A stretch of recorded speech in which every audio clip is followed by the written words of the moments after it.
1989 Toyota pickup, SR5 V6 with a it's 4-wheel drive. So basically, what I've been having some starting issues on this thing. So I was thinking first, start with the basics. Is I thought it was a ground issue, like ground issue from the body, from the engine. I cleaned out all the connections on it, and no, it's not. There was no issues with the ground. So what I did is run a wire from here to my starter trigger right here. That starter trigger is the one wire that goes to the starter, and it did start. It started. So the issue I'm having here is the wiring system in here. I've been looking through the schematics here, and I'm seeing the starting system is losing way too much amperage from all the wiring going through it, like from the switch to the starter relay to the ECU to the trigger. So when I went to test out the battery voltage on the trigger here, I'm getting 9 volts. 9 volts is not going to be enough to start, to turn over that starter. So the permanent solution here I found is get yourself one of these things right here. What do they call it? A solenoid. It's like a starter solenoid. Sorry about that. It's this right here. So basically, there's power. This power wire is a positive wire that comes from my box here. It's like a bigger gauge wire that I put in here. And this right here, that's your trigger wire. The black and white wire that comes in from your cab. It's a signal that comes from the switch that goes down to this trigger here. This trigger wire is going to send an electrical signal here in 12 volts to the starter, and that should be able to fix your problem with the starter. And I was having issues, like every time it'll get hot, or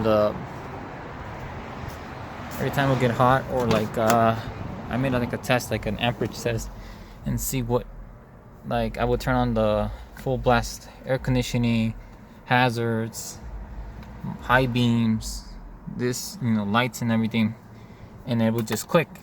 All it would do was just click, click, click, click, and I can hear the starter really click, the circuit opening really click. So I was thinking maybe it was the issue with the starter relay. I replaced the starter relay, and also I replaced my switch.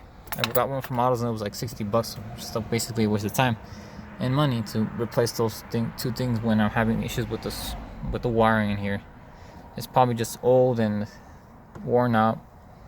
So that's like a permanent solution you can do. And I also replaced, the clutch cancel and the clutch switch, but none of that stuff is the issue. So it's like a permanent solution you can do. See, look.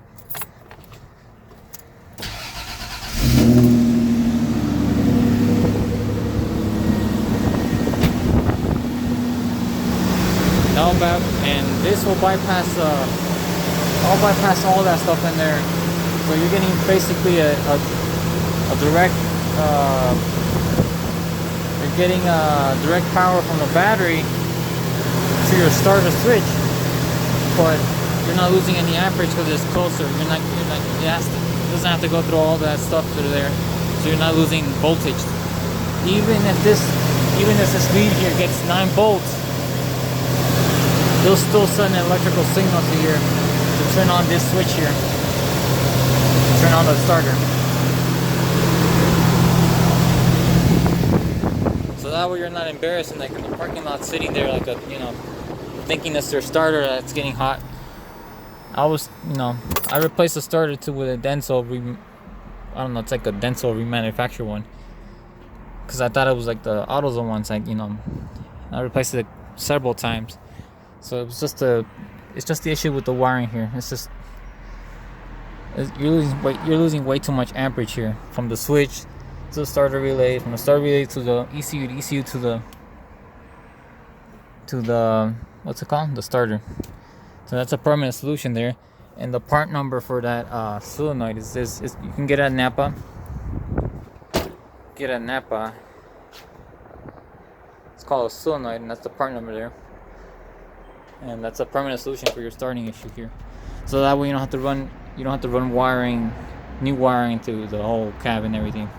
And plus it just bypasses that. you're getting direct current from the battery to the starter trigger. Yep, thank you for watching.